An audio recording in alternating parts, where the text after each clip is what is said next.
My name is Barbara, and 3 years ago, I had what most people would consider a dream life. I was married to Michael, a successful businessman who made enough money for us to live in a beautiful house in the suburbs. We had an adorable 3-year-old son, Tommy, with his father's dark hair and my green eyes. Before Tommy was born, I worked as an accountant at Anderson and Partners, a prestigious firm downtown. I loved my job, the satisfaction of balancing books, the friendly office environment, the sense of independence it gave me. Everything changed after Tommy's birth.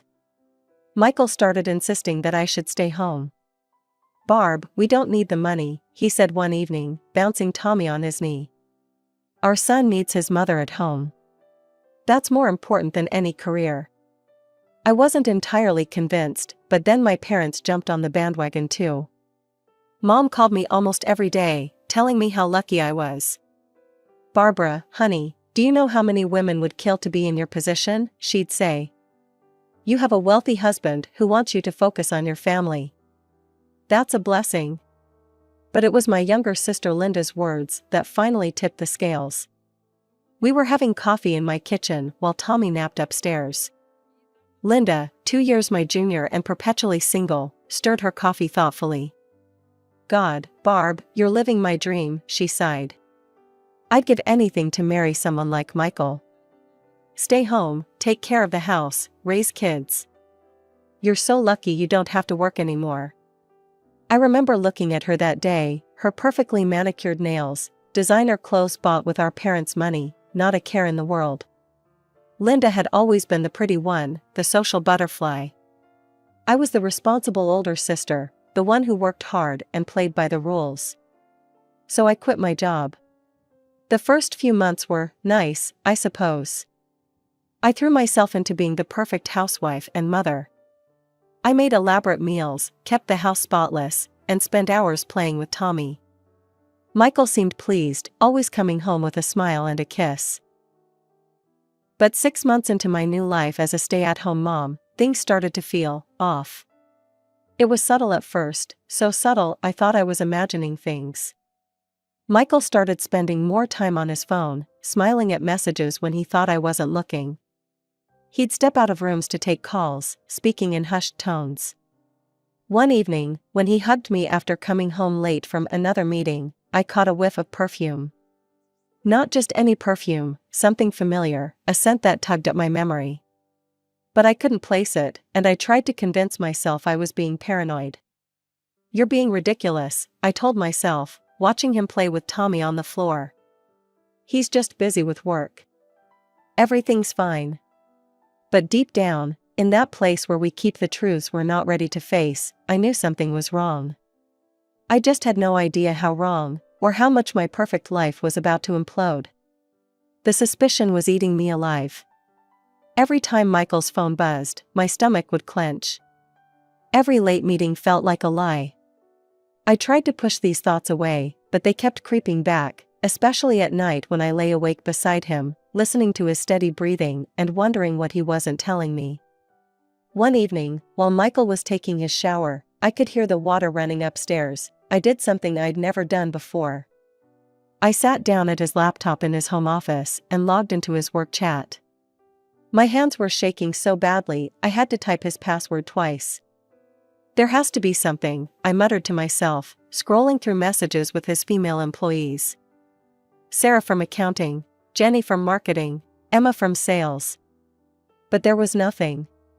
Just regular work conversations about meetings, deadlines, and project updates. No flirting, no secret messages, no plans to meet. I felt like an idiot. "You're losing it, Barbara," I told myself, closing the laptop. "He's your husband. He loves you. He loves Tommy." For a while, I managed to convince myself everything was fine. But then the late meetings started again. More phone calls. More secretive smiles at his phone screen. This time, I tried to check his personal phone, but it was always locked. He'd changed the password recently, claiming it was for work security. Then came that Sunday afternoon at my parents' house. It was one of our regular family visits. Mom was fussing over Tommy, Dad was watching football, and Linda was there too, looking particularly distracted. She kept checking her phone every few minutes. Suddenly, her phone rang. Linda jumped up like she'd been shocked. "Sorry, I've got to run," she said, grabbing her purse. "Super important meeting." I noticed she'd left her phone on the coffee table in her rush. I picked it up, thinking I'd run after her to return it. That's when the screen lit up with a new message. From Michael. "My love, got us a table at La Marina for 6 p.m. Can't wait to hold you in my arms again. These stolen moments are never enough." The phone slipped from my numb fingers onto the couch. La Marina. Michael's favorite restaurant. Where he'd proposed to me 5 years ago. Everything suddenly clicked into place. The familiar perfume I'd smelled on him was Linda's signature scent. The one Mom and Dad had given her last Christmas. The one she always wore too much of. My husband wasn't having an affair with someone from his office. He was having an affair with my sister. I sat in my car outside La Marina, my hands gripping the steering wheel so tight my knuckles were white. It was 5:55 p.m. Through the large windows, I could see them, my husband and my sister, at what used to be our regular table. Stay calm, I told myself. Just stay calm. But calm flew out the window when I saw Michael lean across the table and kiss Linda. Not a friendly peck, a real kiss. His hand was on her cheek, the same way he used to touch mine. I don't really remember walking into the restaurant. One moment I was in my car, the next I was standing by their table, watching them spring apart like guilty teenagers. "Barbara," Linda gasped. "I can explain." I didn't let her finish. The glass of red wine in front of me seemed to lift itself and splash across her perfect white blouse. Michael jumped up, and somehow my hand found a plate of spaghetti. It made a satisfying splat against his expensive suit. "You backstabbing pieces of shit," I screamed. The restaurant went silent. Michael tried to grab my arms. "Barbara, stop. You're making a scene." "A scene?" I kicked him in the shin. Hard. "You want a scene? I'll give you a damn scene." I don't know everything I said after that. It's all a blur of cursing and screaming. I remember calling them every name in the book. I remember Linda crying. I remember Michael trying to restrain me while I kicked and fought. I think the cops even came. Security eventually escorted us out. In the parking lot, Michael tried to follow me to my car.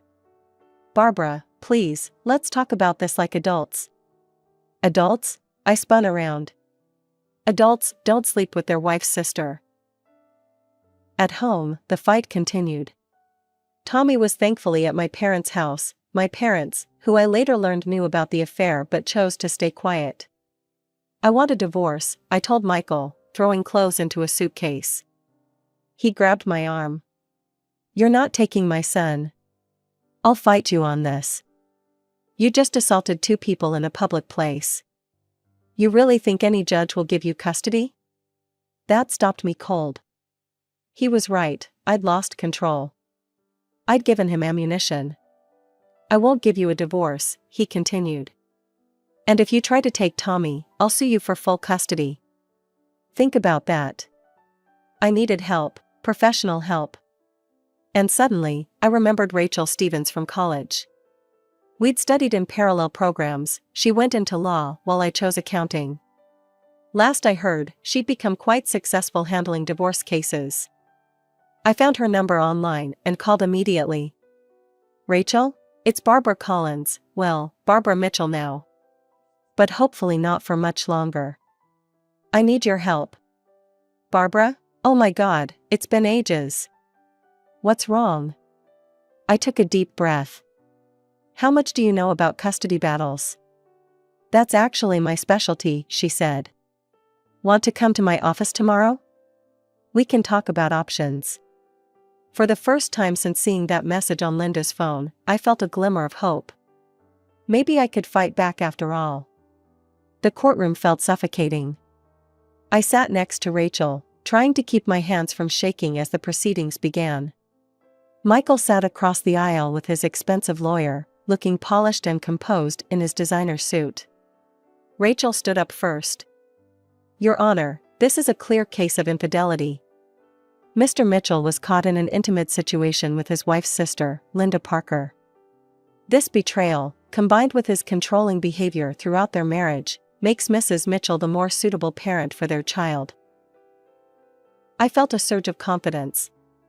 Then Michael's lawyer called him to testify. "Mrs. Mitchell completely misunderstood the situation," Michael said, his voice steady. "I was meeting Linda to plan Barbara's surprise birthday party. It was supposed to be next month. We were discussing decoration ideas and guest lists when Barbara burst in and attacked us. I nearly jumped out of my seat." "What?"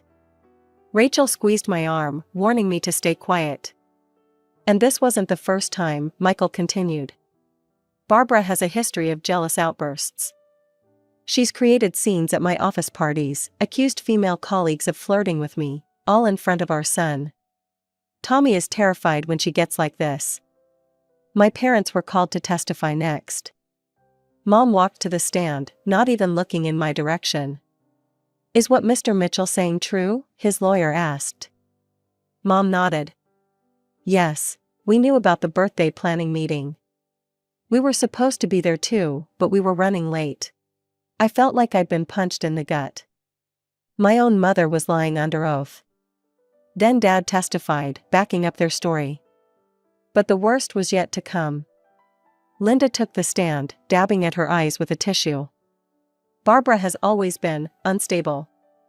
When we were kids, she would hit me, push me around. She bullied other children in the neighborhood too." "That's a lie," I couldn't help shouting. The judge warned me to be quiet. "She needs help," Linda continued. "I've seen how she treats Tommy. The screaming, the mood swings. I've been worried about him for months." My parents nodded from their seats, and Mom spoke up again. "We had to take Barbara to a psychotherapist when she was young. She's had anger management issues all her life." I wanted to scream. Yes, I'd seen a therapist, because I was painfully shy and had trouble making friends. Not because I was violent. Never because I was violent. Rachel squeezed my hand under the table. "Don't react," she whispered. "That's what they want." I sat there, numb, as my entire family painted me as an unstable, dangerous mother. Every word they spoke felt like another knife in my back. My sister, who I'd protected from bullies when we were kids. My parents, who'd driven me to those therapy sessions to help with my social anxiety. Just when I thought things couldn't get worse, Officer James Peterson took the stand. At approximately 6:15 p.m. on May 12, we responded to a disturbance at La Marina restaurant, he testified, reading from his report. The suspect, identified as Barbara Mitchell, was witnessed throwing food and beverages at two individuals while shouting obscenities.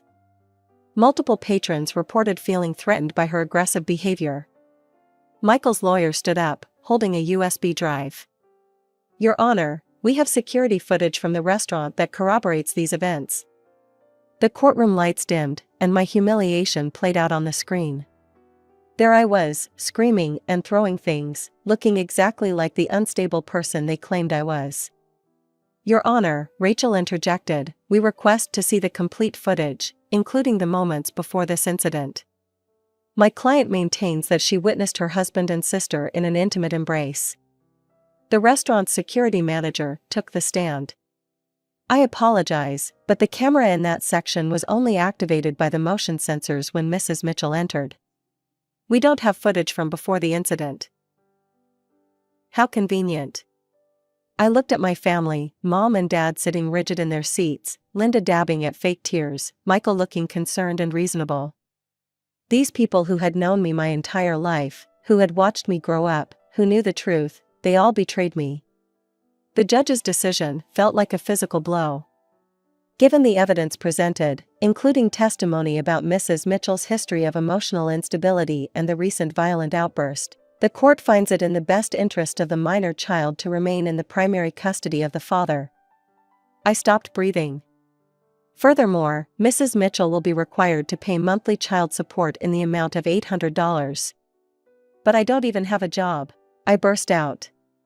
They made me quit. Mrs. Mitchell, control yourself, the judge warned. Your outbursts are not helping your case. I left the courthouse in a daze. I couldn't go home, it wasn't my home anymore. I couldn't go to my parents. I had nowhere to go.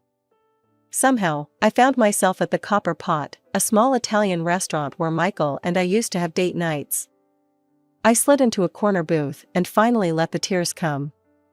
Honey, are you okay? A warm voice broke through my sobs. I looked up to see Maria, the owner, standing there with concern in her eyes. I'd always liked her, she used to slip Tommy extra cookies whenever we came in. The whole story poured out of me between sobs, the affair, the betrayal, losing Tommy, everything. Maria listened quietly, then sat down across from me. Listen, Bambina. I have a small apartment upstairs that I rent out. The tenant just moved out last week. And I need a new waitress, Jessie just quit to go to college. I wiped my eyes, staring at her. The apartment isn't fancy, but it's clean and safe. And the job, well, it's not accounting, but it's honest work. You can start tomorrow if you want. It's amazing how quickly life can change. 2 years after that horrible day in court, I'd barely recognized my own life. Maria turned out to be not just my employer, but my saving grace. I started as a waitress, learning the rhythm of restaurant work. It wasn't easy, my feet ached, customers could be demanding, and the pay wasn't great. But it was honest work, and more importantly, it kept me busy. Too busy to dwell on everything I'd lost. Within 6 months, Maria promoted me to administrator. You have a head for numbers, she said, referring to my accounting background. And the staff respects you. A year later, she made me restaurant manager.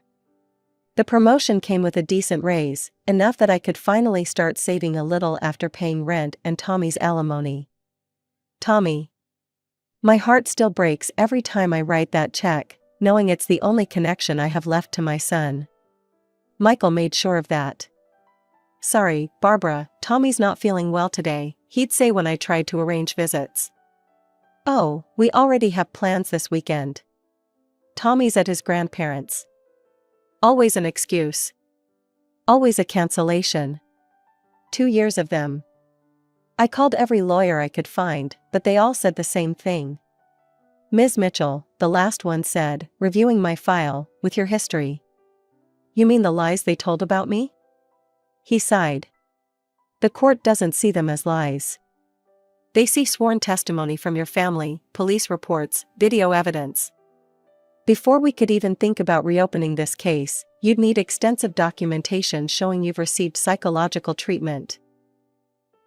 But I'm not psychotic, I protested. I never was. I understand that, but perception is reality in family court. And right now, the perception is that you're unstable. Without proof of treatment and a very expensive legal team, you don't have a chance. I still had the small apartment above the Copper Pot. Still worked 60-hour weeks. Still sent those alimony checks like clockwork. But I hadn't seen my son's face in 2 years. I cut off all contact with my family. Mom tried calling a few times early on, but I blocked her number. I didn't want to know how Linda was doing, or if my parents felt guilty. They made their choice. They chose Michael's money over their own daughter's happiness. One night, cleaning up after closing, I found a child's drawing left behind on a table. A simple crayon sketch of a family, mom, dad, kid. I sat down right there and cried for the first time in months. The call came on a Tuesday afternoon while I was doing inventory at the restaurant. I almost didn't answer when I saw Mom flash across my screen. I'd unblocked their numbers months ago, but never responded. Something made me pick up this time. Barbara? Mom's voice sounded different, older, desperate. Please don't hang up. What do you want? My voice came out harder than I intended. We need to talk to you. It's important. Please, sweetheart. Please come to the house. I should have said no. After everything they'd done, I had every right to refuse. But there was something in her voice that got to me. Fine. I'll be there in an hour. Maria gave me the rest of the day off when I told her where I was going. Walking up to my childhood home was surreal. The paint was peeling, the garden Mom had always kept pristine was overgrown, and Dad's precious car was missing from the driveway. They looked older when they opened the door, much older than 2 years should have aged them.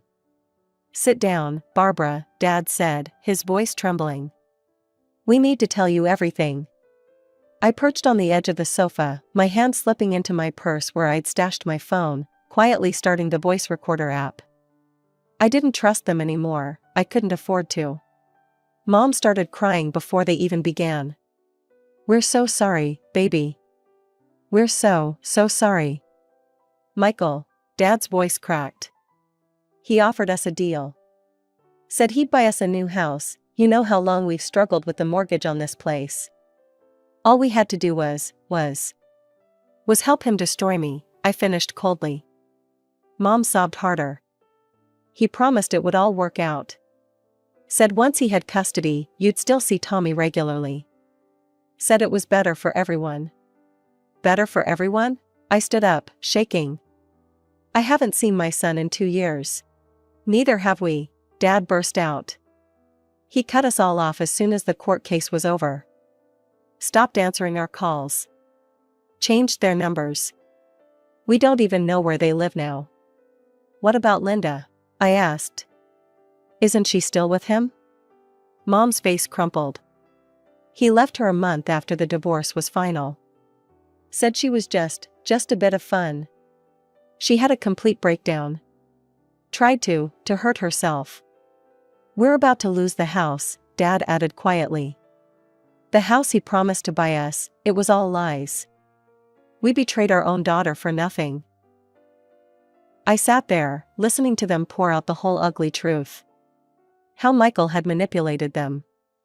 How he'd played on their financial fears. How they'd realized too late that they'd been used. "We need your help, Barbara," Mom pleaded. "Not just with money, we need to make this right. We need to tell the truth about what happened. We need to help you get Tommy back. And Linda, she needs her big sister," Dad added. "She won't talk to anyone else." I looked at my parents, these broken, foolish people who'd thrown away our family for empty promises, and felt a strange mix of pity and determination. I called Rachel as soon as I left their house. "Remember how you said we needed new evidence?" I played her a snippet of the recording. "Holy shit, Barbara," she breathed. "This changes everything. Your parents could face serious charges for perjury." "I know," I said. "But right now, I don't care about punishment. I care about getting my son back. Can you file the papers today?" The second trial felt different from the first. This time, I walked into the courtroom with evidence, not just accusations. This time, I had the truth on my side. My parents testified first, confirming everything from their recorded confession. Mom could barely look at Michael as she detailed his manipulation and lies. The court fell silent when she described how he'd promised them financial security in exchange for their false testimony. "The medical records are clear, Your Honor," Rachel presented the documentation. Barbara Mitchell attended therapy sessions from ages 12 to 14 for social anxiety and shyness. There is no history of violent behavior or aggression. Then I saw my son. Tommy was taller now, thinner than I remembered. He looked at me with uncertain eyes, like he was trying to place a face from a half-forgotten dream. My heart ached, seeing how withdrawn he seemed, nothing like the bubbly 3-year-old I'd lost. When the judge asked if I wanted to make a statement, I stood on shaky legs. "Your Honor, I've waited 2 years to see my son. 2 years of canceled visits and denied calls. But looking at my family now, I see that everyone has suffered." I took a deep breath. My parents are elderly and sick. They made a terrible mistake, but they've lost everything because of it. My sister's mental health has been severely damaged. I'm asking the court to show mercy in their sentencing. The judge's verdict came swiftly. My parents received a suspended sentence and a $50,000 fine. Linda was sentenced to 2 years of correctional labor and mandatory psychiatric treatment. Michael's punishment was more severe, a $500,000 fine and 2 years in prison for orchestrating the perjury and deliberately alienating a child from their parent. The look on his face when they led him away, I'll never forget it. The court awards full custody of Thomas Mitchell to his mother, Barbara Mitchell. Those beautiful words I'd waited 2 years to hear. That was 6 months ago.